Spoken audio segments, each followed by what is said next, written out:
બેસતા હોય ત્યારે તમે પહેલાં તો શું કરો, તમારા જે ગુરુદેવ હોય અથવા તમારા ભગવાન હોય એમનો ફોટો તમારી સામે મૂકો અને એ ફોટાને 5 મિનિટ શાંતિથી જોવો અને જોયા પછી એ જ ફોટાનું જે ચિત્ર છે એ તમારા મનમાં વિચારો, શાંતિથી બંધ આંખોએ વિચારો. આ રીતે કરવાથી મગજ શાંત થશે અને એકાગ્ર થશે.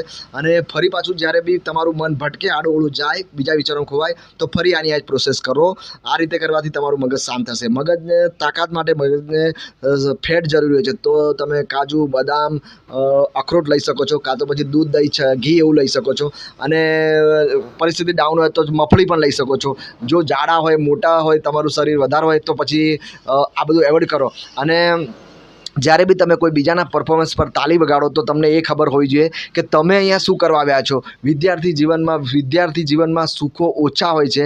મહેનત કરવું આપણા હાથમાં હોય છે, ફળ ઉપરવાળો જ આપતો હોય છે. પણ એ વસ્તુ એમાં વિશ્વાસ રાખવો પડે છે કે કરેલું ફોગટ જતું નથી. અને જ્યારે એ પણ વ્યાજ સાથે અમુક સમય પછી પાછું આપણને મળે જ છે.